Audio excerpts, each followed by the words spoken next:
Queridos amigos, muito boa noite. É uma alegria estar aqui mais uma vez, nesta casa que é nossa, onde nos sentimos muito felizes desde o primeiro dia que entramos por aquela porta. Como já foi apresentado aqui inicialmente pela Luciana, a nossa proposta hoje é continuar trabalhando em cima do tema ciúme, que é um projeto proposto pelo nosso amigo Vanim, que vocês estão vendo aqui fotografando neste momento. E a ideia, então, para a nossa apresentação não é, obviamente, repetir tudo aquilo que já foi exposto aqui na primeira vez, na semana passada. Aliás, uma exposição de muita qualidade já feita pela Adriane, onde ela apresentou as origens do ciúme. E nós não vamos repetir, portanto, todas essas questões aqui, porque ficaria sem sentido. Naturalmente que é possível que, ao longo da nossa conversa, a gente rememore alguma coisa apenas para facilitar a compreensão. Então, ficou para nós falar sobre as dificuldades de se conviver, de viver e conviver com o ciúme. Eu não sei se algum de vocês aqui já sentiu alguma vez na vida ciúme. Alguma vez já sentiu? Ninguém? Nunca sentiu ciúme? Por favor, me digam, porque senão a gente já pode descer agora.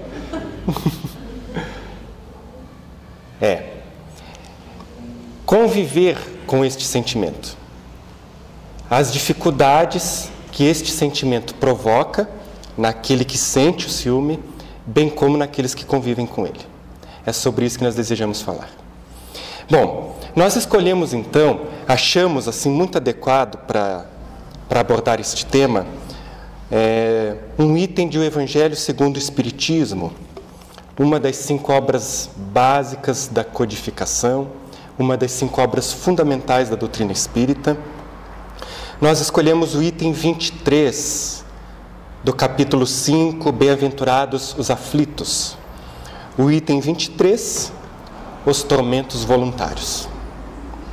Nós pegamos aqui a mensagem que foi assinada pelo espírito Fenelon, em Lyon, 1860. São 3 parágrafos apenas. É uma mensagem relativamente curta. Nestes 3 parágrafos, Fenelon, ao longo dos 3 parágrafos, vai nos fazer 2 perguntas, como se estivesse conversando conosco.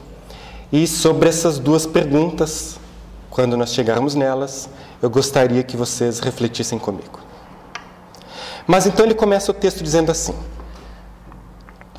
vive o homem incessantemente em busca da felicidade, que também incessantemente lhe foge. Porque felicidade sem mescla não se encontra na terra.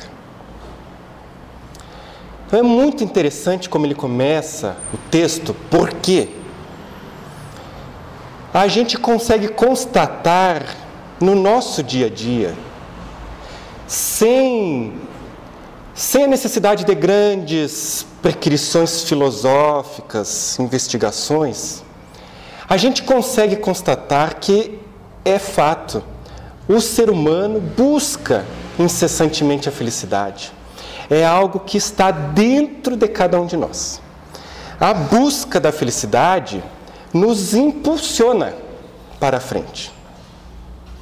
É verdade. E, no entanto, percebemos também que ela está sempre fugindo. E nos parece às vezes que a gente vai alcançar logo ali e ela está um pouquinho mais à frente. Precisamos de um pouquinho mais ali, chegamos e ela está um pouco mais à frente. Ou às vezes a gente vira de direção, a cabeça, e ela já está ali. E a gente não alcança, sempre fugidia a felicidade. Por que isso acontece? Porque a felicidade sem mescla, a felicidade pura, não se encontra na Terra. Então a gente passa muitas vezes a vida idealizando, fantasiando viver uma felicidade 100%. E o 100% é pouco, a gente quer a felicidade 110%. E a gente passa a existência nessa busca. A gente fantasia em torno das questões relativas à nossa vida. Então nós fantasiamos o casamento. A gente fantasia, idealiza aquele casamento que será 100% feliz. Sem choques, sem conflitos, sem dificuldades, discussões. A gente fantasia filhos que serão inteligentes, educados, muito espertos, que serão excelentes profissionais, filhos que serão perfeitos, mas eles não são. A gente idealiza a profissão, o trabalho, o convívio com as pessoas de maneira perfeita, e isso nunca acontece. E então a felicidade, essa felicidade que nós imaginamos e buscamos, não existe. E vem então a frustração. A frustração. Nos dias atuais, nesses dias de tecnologia, de redes sociais, a gente constrói os perfis. Alguém aqui tem perfil no Facebook? Pode falar, gente, todo mundo tem, não tem problema. Tem perfil no Facebook? Pois é, tudo certo. O problema é que aqueles mais invigilantes, e que na verdade são a maioria, veem esses perfis, não percebem que ali são imagens idealizadas. Porque ali sempre nós vamos encontrar as fotografias da viagem perfeita, da comida perfeita no restaurante perfeito, com a companhia também perfeita.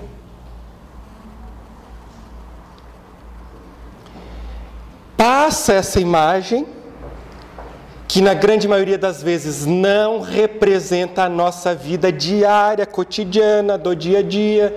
Pode ser que naquela noite você teve a companhia perfeita, num jantar perfeito, mas isso não é o nosso dia a dia. Mas a gente passa a imagem de que é assim. E vê isso. E quer isso. A felicidade sem mescla, a felicidade constante e permanente não é deste mundo. Nós vivemos alegrias ao longo da vida, graças a Deus, muitas alegrias ao longo da vida. Mas não é aquela felicidade sem baixos, altos e baixos. E afinal de contas isso não é novo, porque Jesus já havia nos dito: o meu reino ainda não é deste mundo.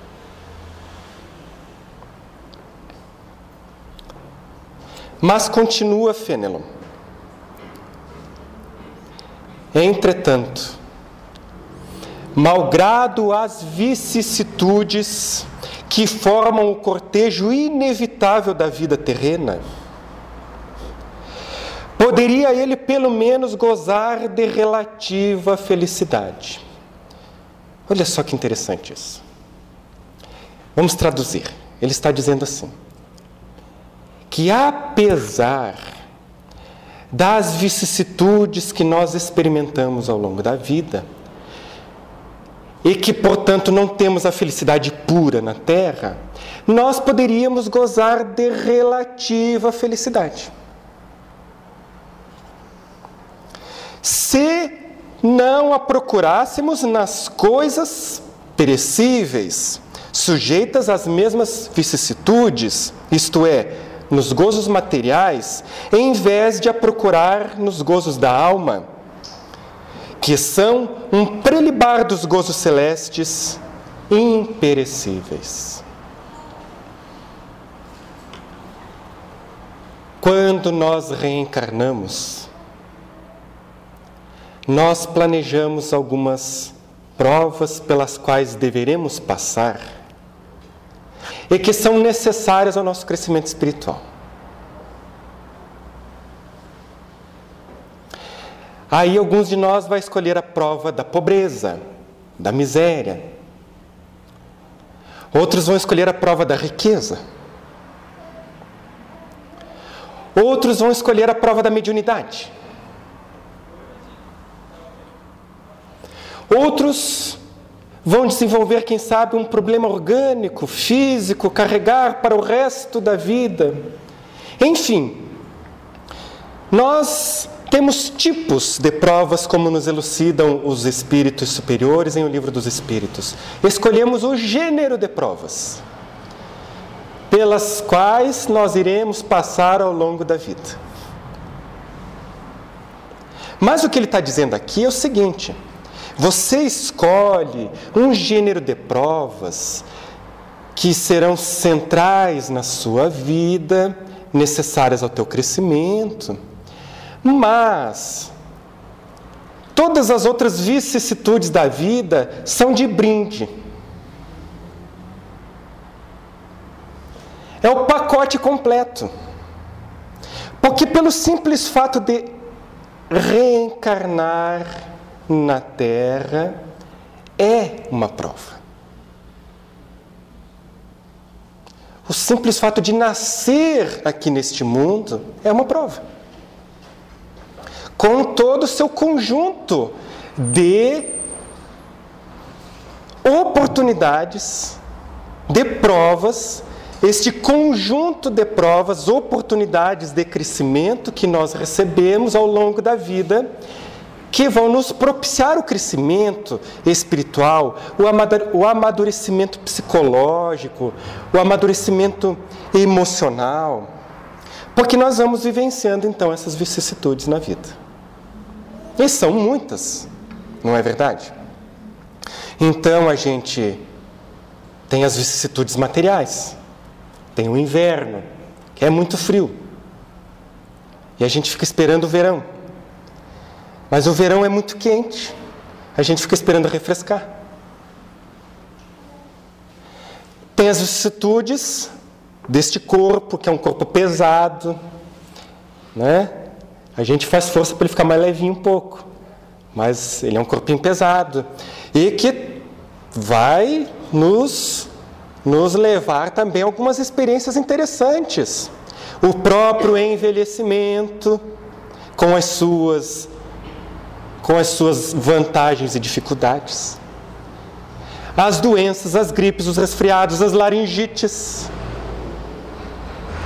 As experiências que nós vamos vivendo aqui, que não são necessariamente provas escolhidas, mas porque fazem parte do cortejo da vida.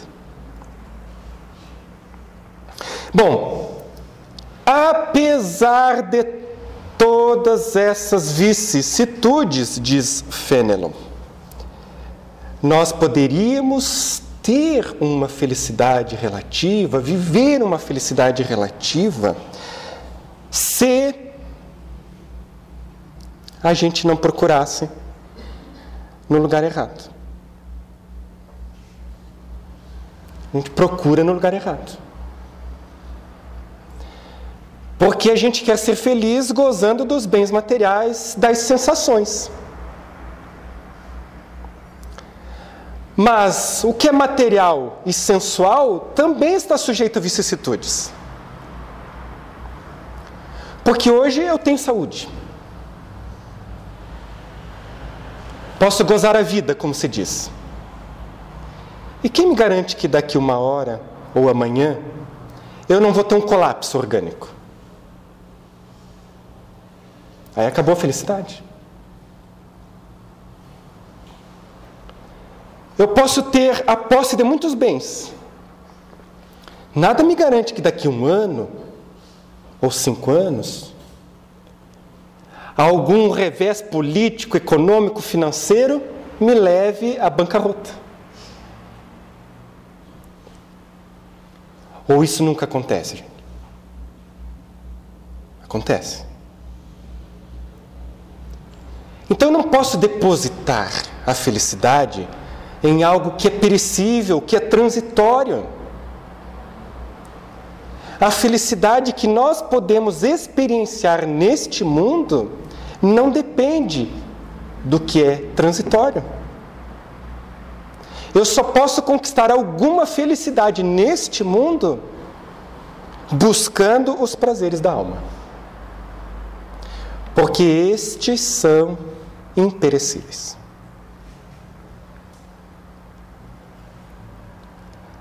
Ele encerra esse parágrafo dizendo assim: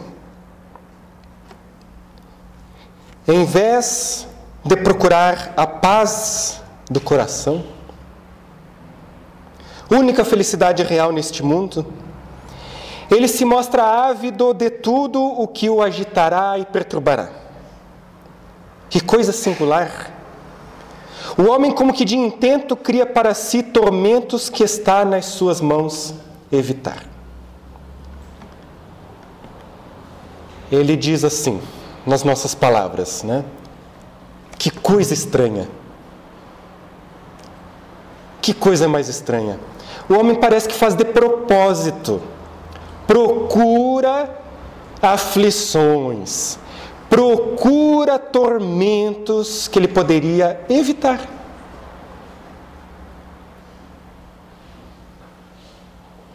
Não é verdade? Muito bem. Nós falamos até agora e alguém já deve estar pensando assim, aquele rapazinho ali, ele tem uma carinha de gente boa e tal, mas de ciúme ele não falou nada ainda. Era para falar disso, né? Quem é que já estava pensando aí? Estou enxergando daqui.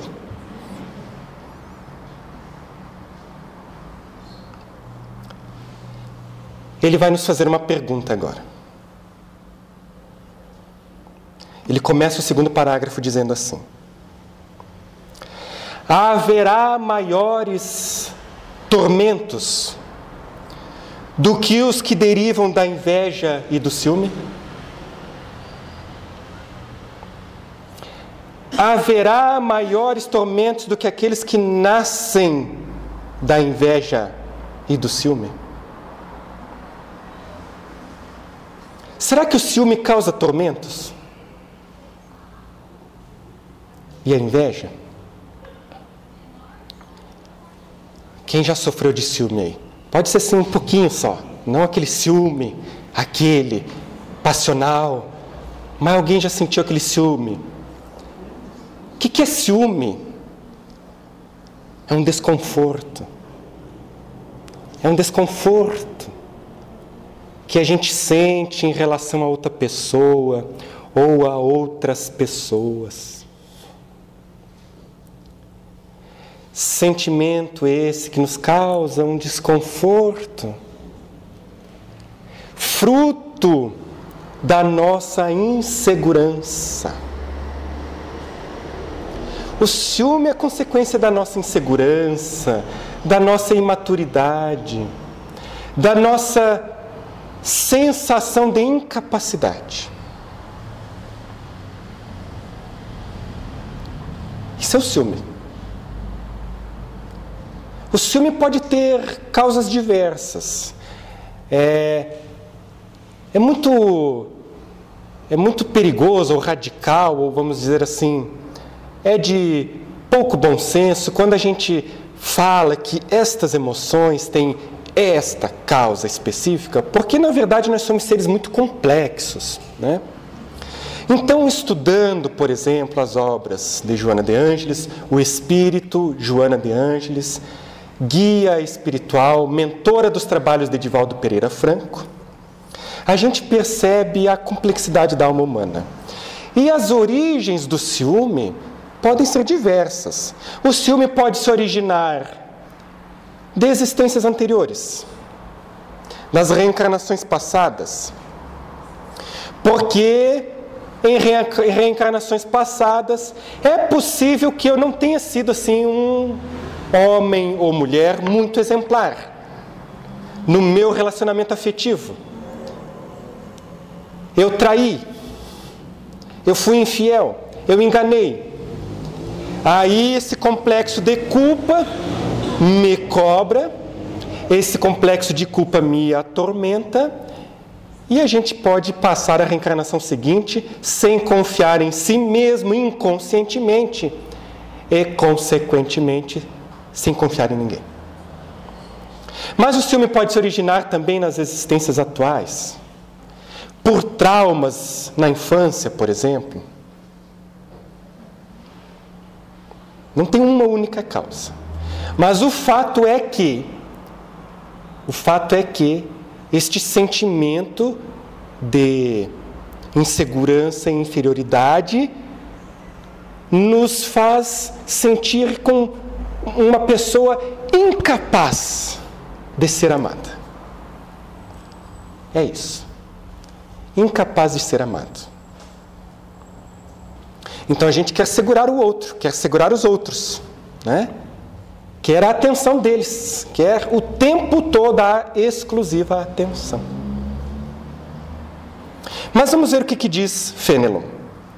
Ele pergunta, né? Será que há tormentos maiores do que aqueles que nascem da inveja e do ciúme? Porque ele vai dizer assim, ó, para o invejoso e o ciumento não há repouso.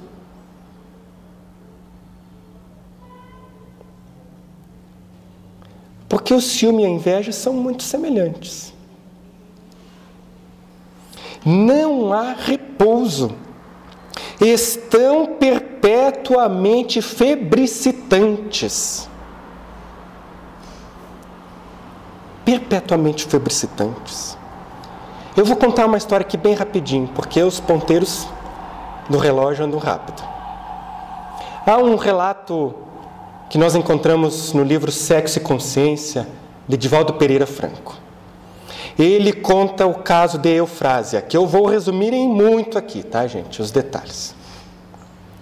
Eufrásia era uma jovem médica. Ela era filha de judeus. E por algum motivo, talvez pelos preconceitos ou por outras circunstâncias que não sabemos direito, ela tinha muitas dificuldades para conseguir pacientes na sua clínica. O fato é que ela passou necessidades econômicas, até que sofreu a tentação de fazer aborto. E fez.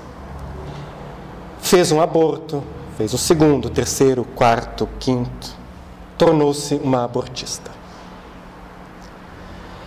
Os anos se passaram, ela ganhou dinheiro, ela casou-se com um homem depois muito rico, apaixonados, e ela então decidiu por largar da profissão e sobretudo largar dos abortos. Conheceu a doutrina espírita, e isso então provocou grandes transformações na vida dela. Depois passou a trabalhar para a divulgação da doutrina espírita, inclusive financiando obras espíritas, como alguns livros de Joana de Ângeles. Mas ela adoeceu. Adoeceu e a doença veio tomando conta, embora lentamente, mas sem cessar. E a doença foi avançando. Para cuidar dela, o marido contratou uma enfermeira. Eufrásia agora tinha uma enfermeira que se chamava Estela, que tratava muito bem da patroa. Mas havia algo diferente em Estela. É que ela apaixonou-se completamente pelo marido de Eufrásia.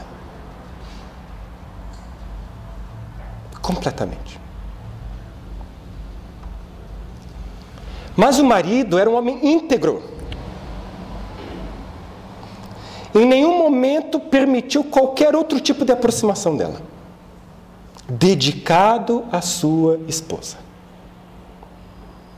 Estela passou a nutrir um ciúme violento, um ciúme roedor, como dizem os espíritos venerandos a Allan Kardec. A inveja e o ciúme são vermes roedores da alma. Ela passou a nutrir um ciúme, ao mesmo tempo a inveja e a raiva que brota do ciúme, porque o marido era completamente dedicado à esposa. Aquela mulher estava já ficando cadavérica e ele não diminuía a sua dedicação por ela.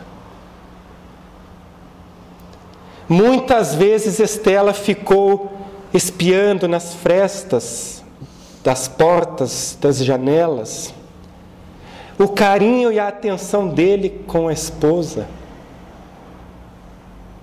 Vejam, gente, não há repouso para o invejoso e ciumento. Ela já estava prestes a enlouquecer. Tentou se aproximar dele, declarou-se, fez loucuras. E o que aconteceu com ele?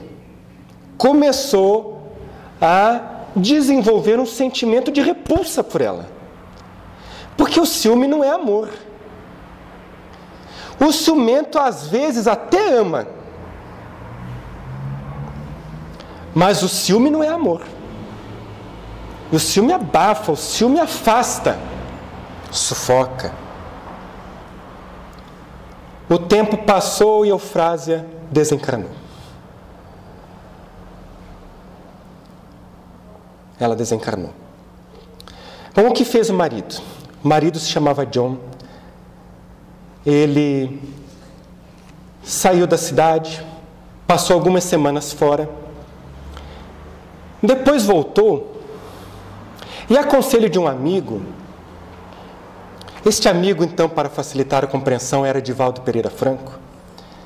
Então, a conselho deste amigo, ele deixou aquela casa para a enfermeira, porque a enfermeira também não tinha para onde ir.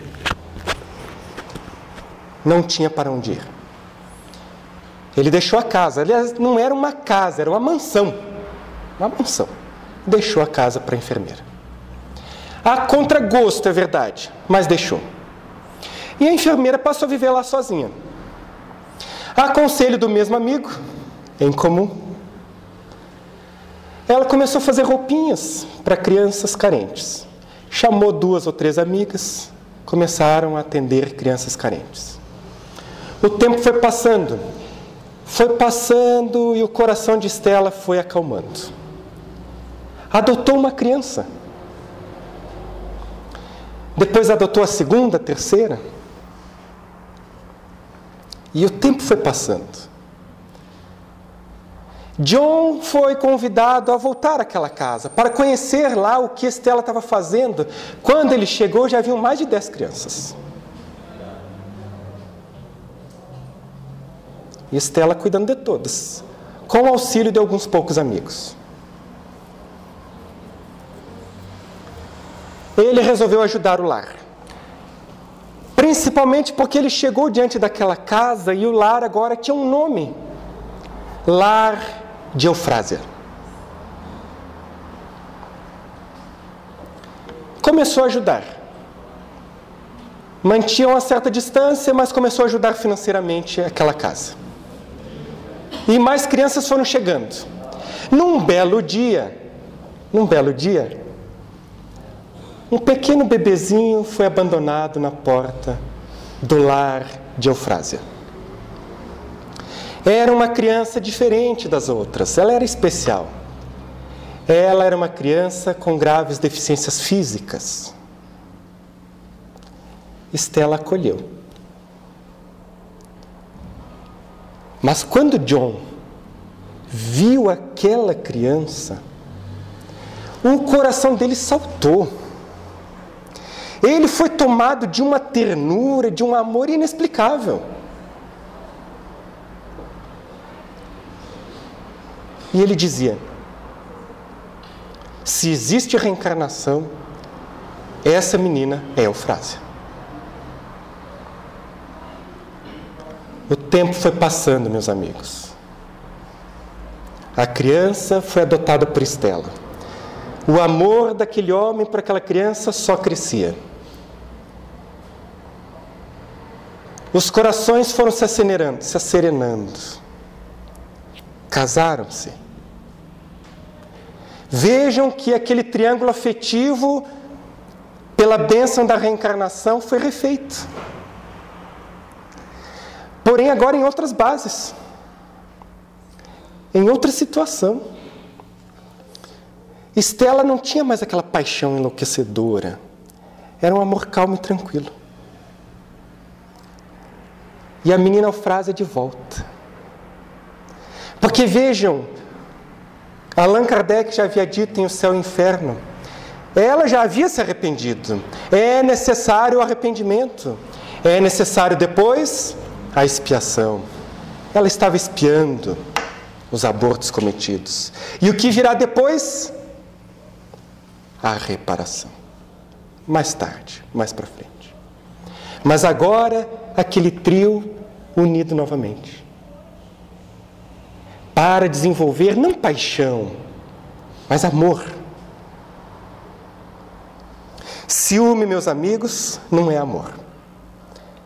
É tão bonitinho, romântico, quando se diz, quem ama tem ciúme. Mas não é verdade. Não é verdade. Porque o amor liberta. O amor liberta. E já dizia então o poeta Khalil Gibran. Ele dizia que entre um casal, entre duas almas que se amam e que estão juntas, deve haver um oceano. Um oceano que chega até as praias daquelas almas. Que une as praias daquelas almas. Mas há uma distância. Não dá para serem assim. Sim.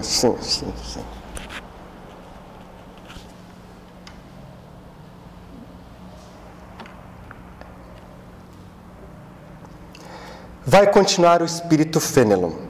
Diz o seguinte, sobre os ciumentos e os invejosos. O que não tem e os outros possuem, lhes causa insônias. O que ele está falando aqui? O que ele está dizendo é que o ciúme não é sempre nas relações afetivas e familiares. O ciúme, às vezes, é nas relações com as pessoas do trabalho, da escola, das nossas relações cotidianas. E aí, muitas vezes, toma, então, a característica da inveja. E aí a gente sente ciúme e inveja das pessoas. Porque um tem mais atenção, a gente fica com ciúme. Porque alguém conseguiu um destaque no trabalho, a gente sente inveja. O problema é que, raramente a gente para refletir em quanto trabalho ele investiu para conseguir aquele destaque. Em quantas horas foram necessárias. E então a gente vê aquele amigo, colega que começou a ganhar dinheiro. E dinheiro. Sente inveja. A gente não sabe quantas horas de esforço e trabalho foram necessárias. E a gente esquece que a riqueza é uma prova. E a gente sente inveja. A gente sente inveja de coisas materiais. Por isso vai dizer o Espírito Emmanuel, em O Consolador. O ciúme e a inveja denotam a inferioridade espiritual. Sentimos inveja das coisas materiais.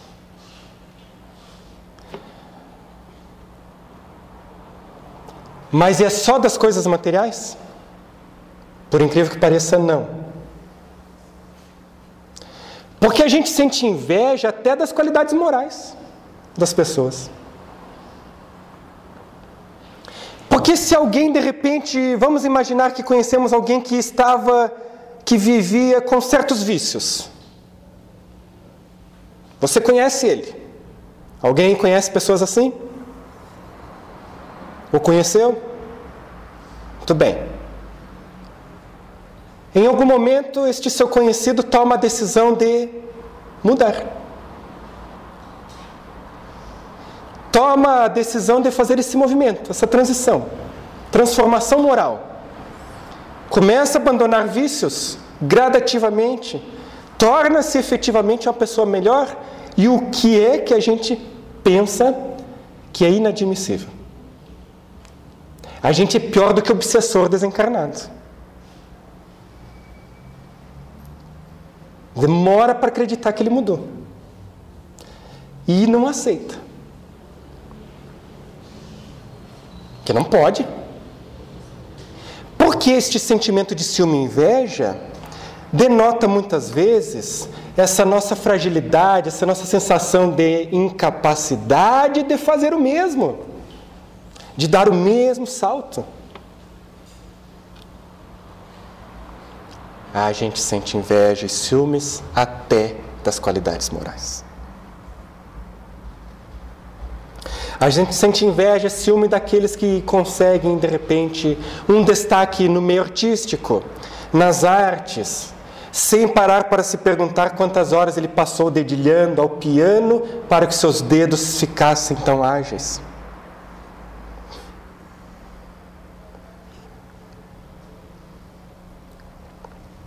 Continua Fenelon. Toda emulação quer dizer todo incentivo que ele sente, toda emulação para eles se resume em eclipsar os que lhe estão próximos. Toda a alegria em excitar nos que se lhes assemelham pela insensatez, a raiva do ciúme que os devora. Porque o ciumento e invejoso não guarda só para si, ele pretende envolver os que estão à sua volta. Será que o Fenelon está inventando isso? Será que não é assim? Ele quer difamar o outro. Ele quer rebaixar o outro. Ele comprou um carro novo. Mas aquele carro ali, as peças são muito caras. Comprou um apartamento novo. Mas lá no final da cidade.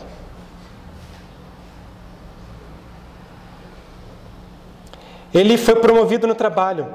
Puxa saco. E quer envolver os outros, quer que todo mundo concorde. E os insensatos que lhe cercam fazem o quê? Concordam.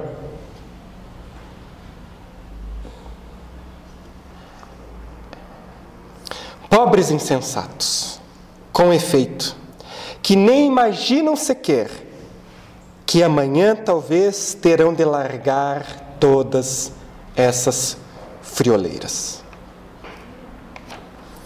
É porque a única certeza que nós temos, meus amigos, é que amanhã ou mais tarde nós largaremos todas essas frioleiras. Indo em direção às nossas considerações finais, porque já nos estendemos muito, Fenelon vai ao último parágrafo e nos diz assim: que de tormentos, ao contrário, se poupa aquele que sabe contentar-se com o que tem, que nota sem inveja o que não possui, que não procura parecer mais do que é. Esse é sempre rico. Porque se ele olha para baixo, ao invés de olhar sempre para cima, vê que há criaturas que têm menos do que ele. Este, meus amigos, é calmo. É calmo. E aí eu me lembro do Mahatma, a grande alma, o Mahatma Gandhi. Na sua biografia, ele estava em Londres, ou já não me recordo mais se era Londres ou em outro lugar, porque não importa. Estava em um shopping, na frente de uma loja muito fina de relógios, relojoaria. E ele olhava relógios belíssimos e, obviamente, caríssimos. E, de repente, ele começou a sorrir. Sorrir do nada. Até que ele foi questionado, então, porque estava acompanhado. Você desejaria ter um desse? E se ele dissesse sim, sairia gente de todos os lados para dar um presente ao Mahatma Gandhi. Você gostaria de ter um relógio desse? Você está sorrindo, tá? E ele diz, não. Eu estou tão feliz porque percebi que não preciso mais dessas coisas. A calma. E aí vem a segunda pergunta. Lembra, eu prometi para vocês 2 perguntas. E eu vou deixar vocês com elas, com essa pergunta para vocês pensarem. Ele encerra dizendo assim: e não será uma felicidade a calma em meio das tempestades da vida? Meus amigos, pela atenção, mais uma vez o carinho de vocês, muito obrigado.